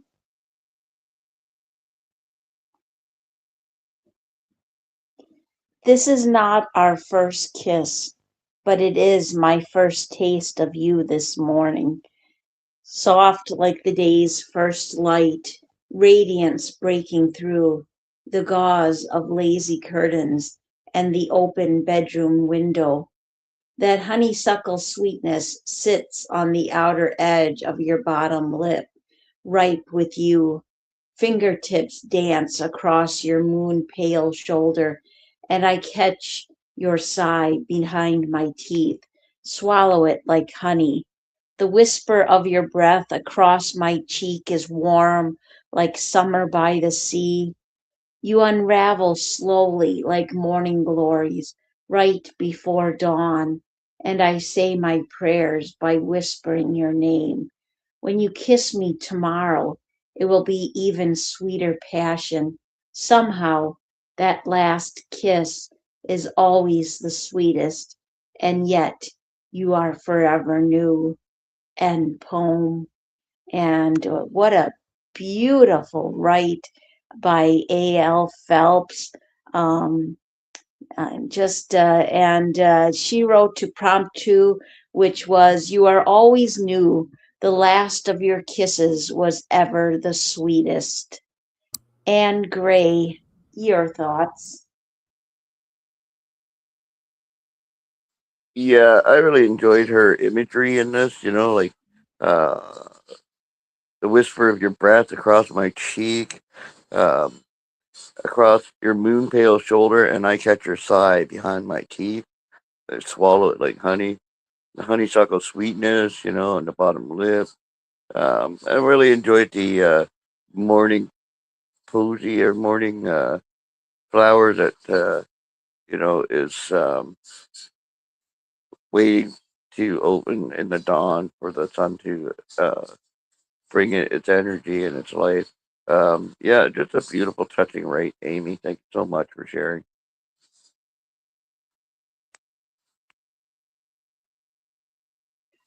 Oh, absolutely. Great comment, Gray. And Robbie, your thoughts? Yeah, I was gonna say in chat, there's a couple of very specific things that I like about Amy's poems and poetry in general.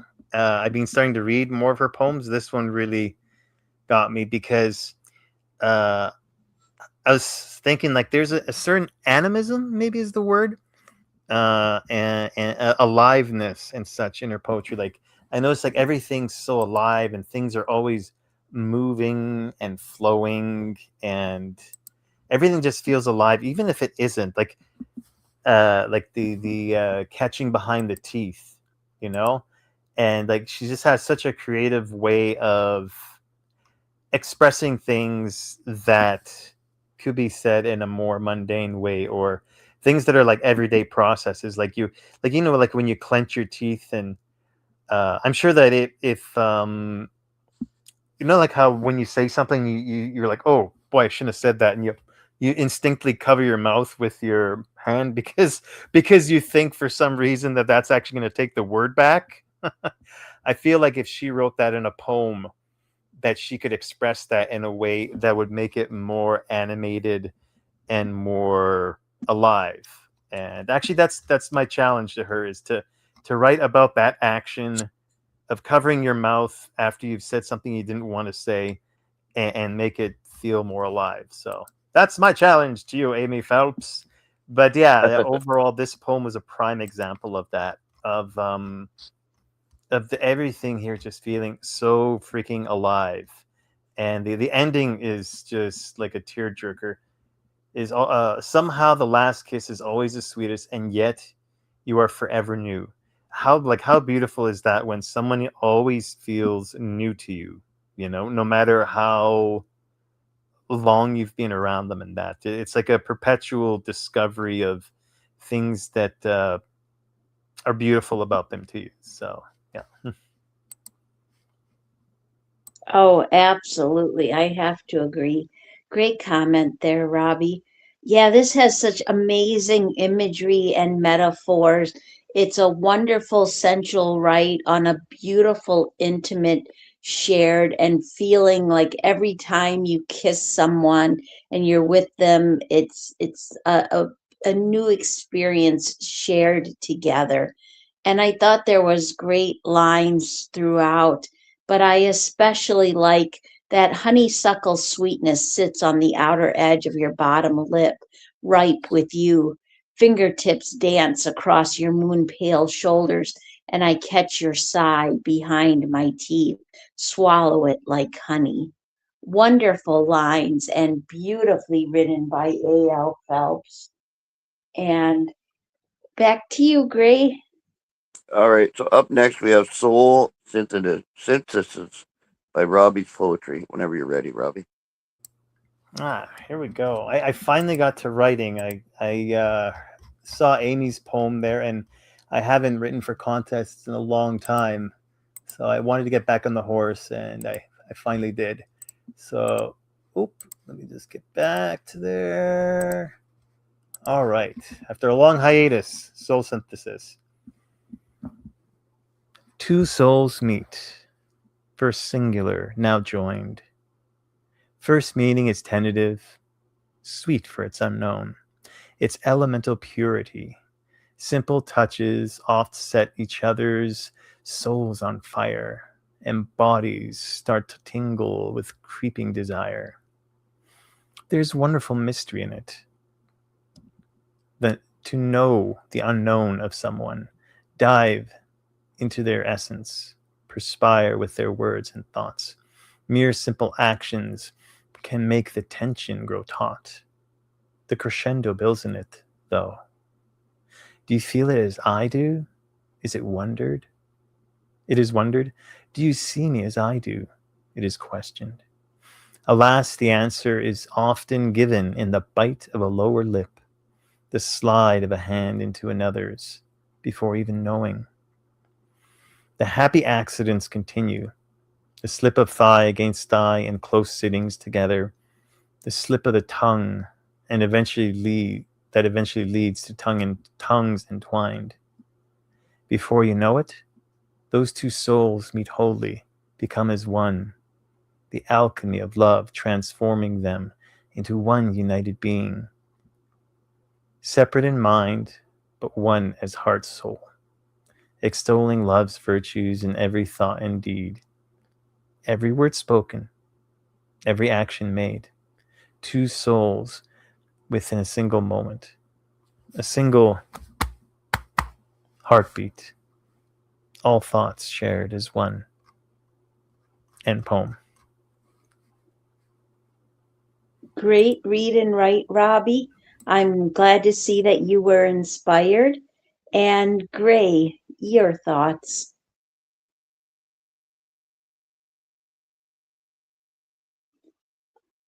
Yeah, fantastic read, Robbie. But I really enjoyed your right. Your soft side is showing in this right. Um, but I thought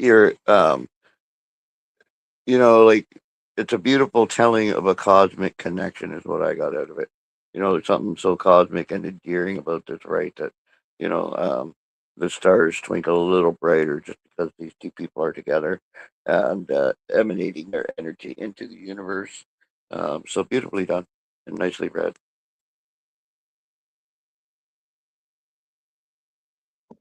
Oh, I have to agree. Yes, this is a wonderful romantic right here, Robbie.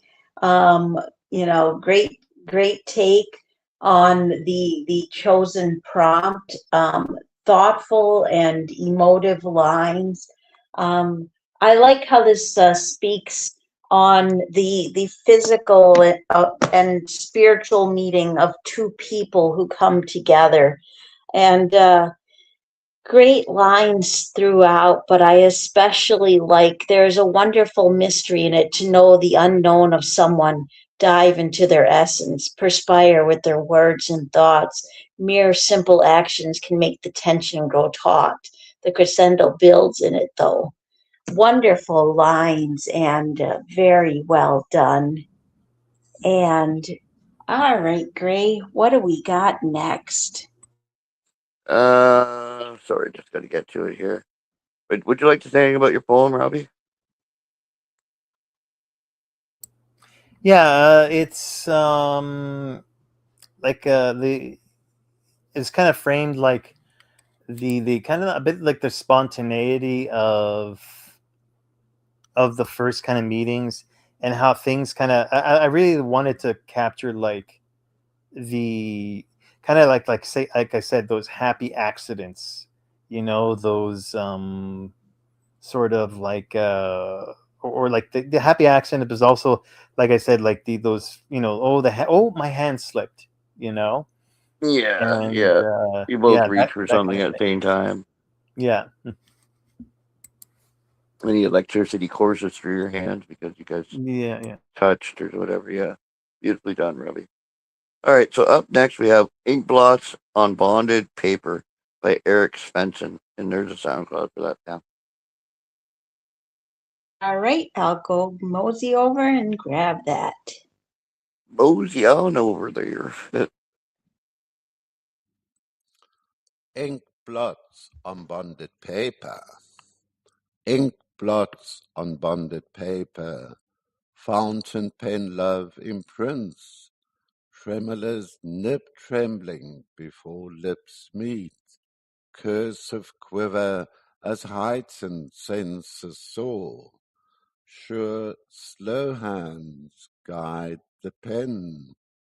Coaxes the flow of expression.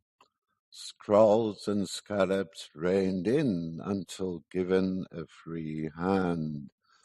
Bland, bonded paper soon reveals hidden nooks and crannies, dells and dales wherein monarch butterflies sip nectar.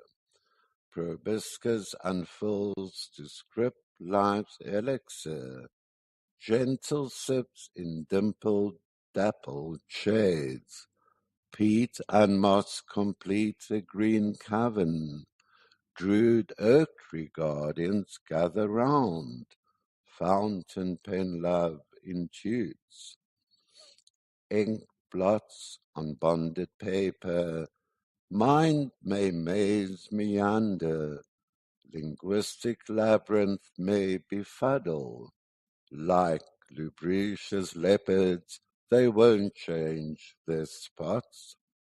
Unlike our darling Whitney Wagtail that perennially returns, each spring she chirps her clarion call, settles down to do love's bidding. Her nest she revamps with this. Sprightly, balming springtides bid her to thrive. Hearts embrace such wondrous ones. Dainty eggs nestled in feathered nests, like delectable, delightful words chosen in a love poem. Cerebral senses made real with exclamation marks. Metronome hearts gleefully just skip a few beats to pause. Ink blots on bonded paper, bated breath spills over in spontaneity. Bland bonded paper becomes a carousel of colors. Hobby horses bob and nod.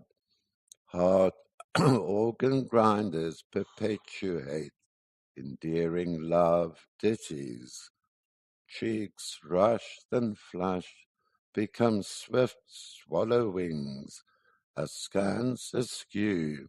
Two hearts invent their own linguistics. Druid oak tree guardians quietly do the Harlem shuffle. Nip pedantic, squirrels neatly nibble on acorns. Beneath gnarled branch eaves glides ghostly silver fox. Unrequited love ink blots all creatures, great and small. Kestrels and kites renege not on winged promises. Fountain pen love imprints, tremorless nip trembles before lips meet. End poem. Wonderful read and write, Eric. Thank you for the SoundCloud. It is very much appreciated. And Eric was inspired by the quote, "A poet without love were a physical and metaphysical impossibility." And Robbie, your thoughts?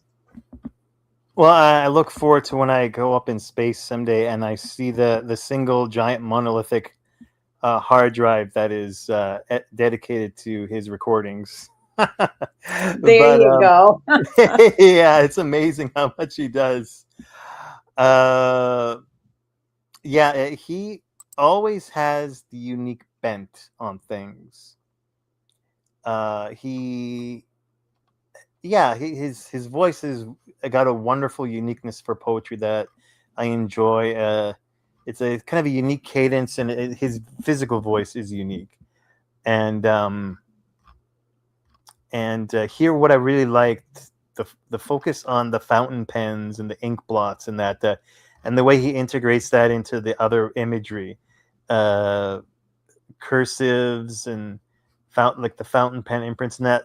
But it's infused in nature, and I thought that was really interesting. And it reminded me how I was talking earlier today in a conversation about calligraphy. This reminded me that I have to get back to that.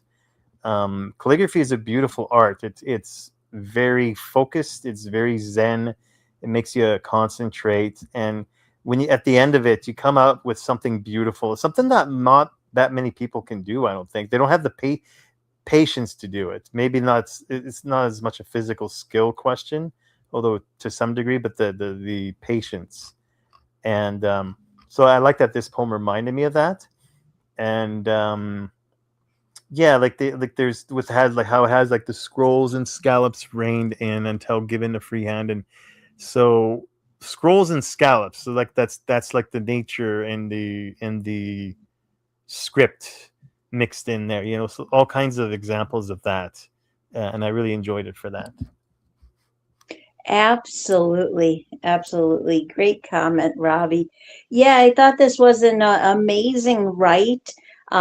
Strong imagery and metaphors, great wordplay.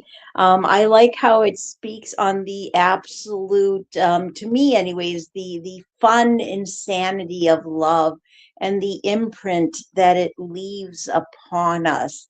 You know, and how there's just so many ways that love can be expressed. And I thought there was just wonderful lines throughout, but I did especially like that second stanza. It was very well done.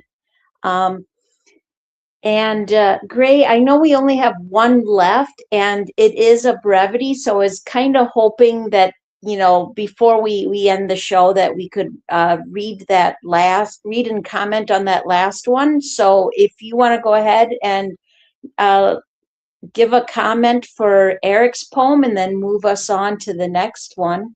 Sure. Unfortunately, I could not hear the recording, and but I read the poem, and I love the use of nature in poetry.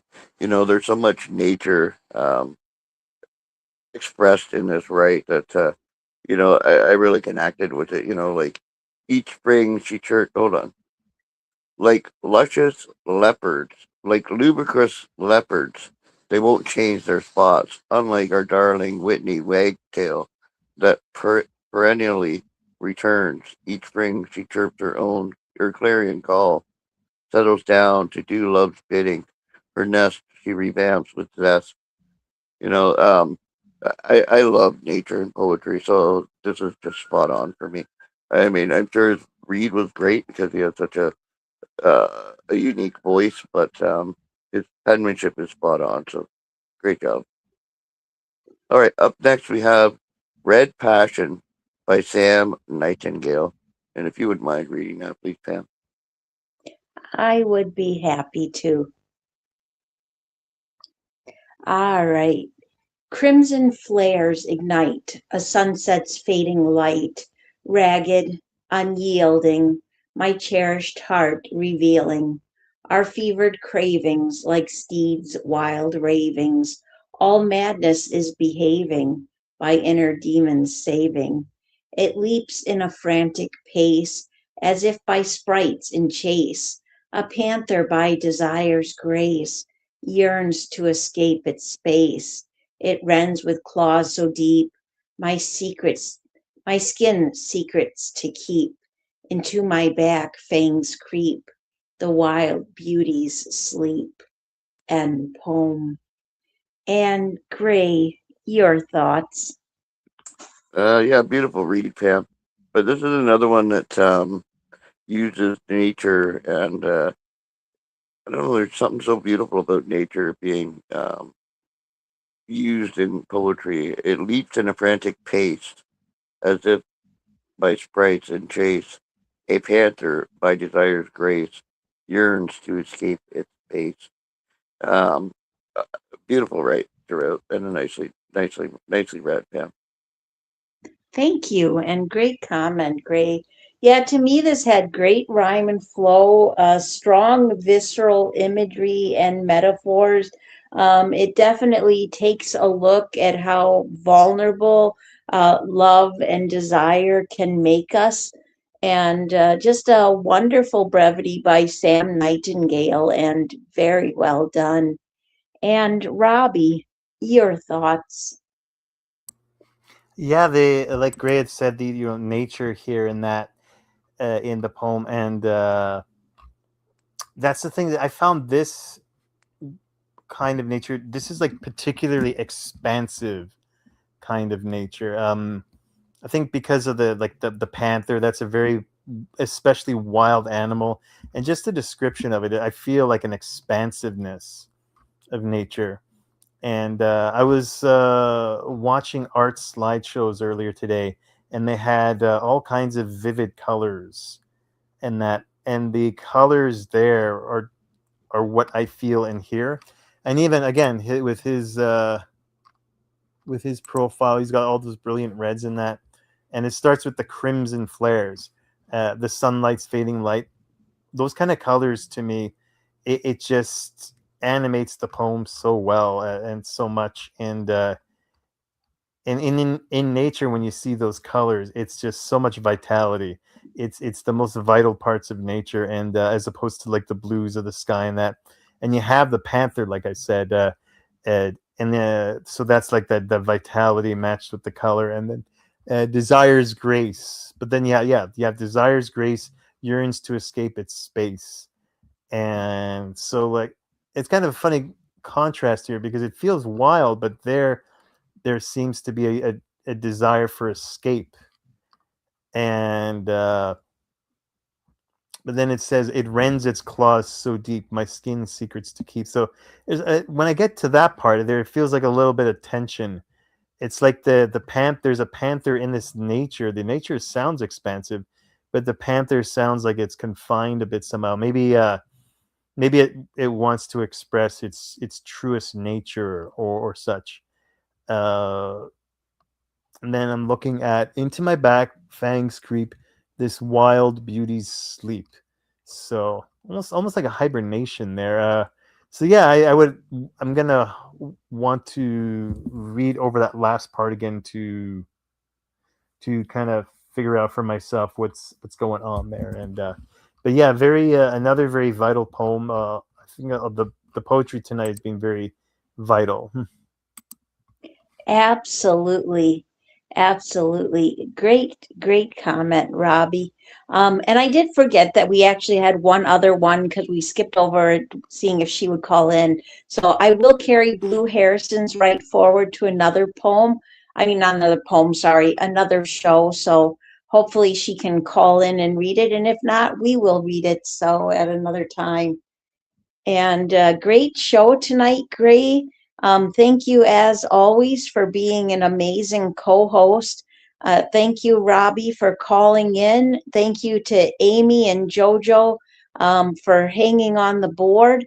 Thank you to everyone who wrote for the show, is listening now, or will be listening later. We truly appreciate you all. Of course, a great big thank you to Fill My Eyes for all that she does. In about 25 minutes, you can join JoJo for books and bards. And, of course, make sure to keep an eye out on the contests and topic boards put up by late night poets, hosts, and hostesses, because you're sure to find something to inspire. And have a wonderful night, everyone. Good night, Pam. Good night, Robbie.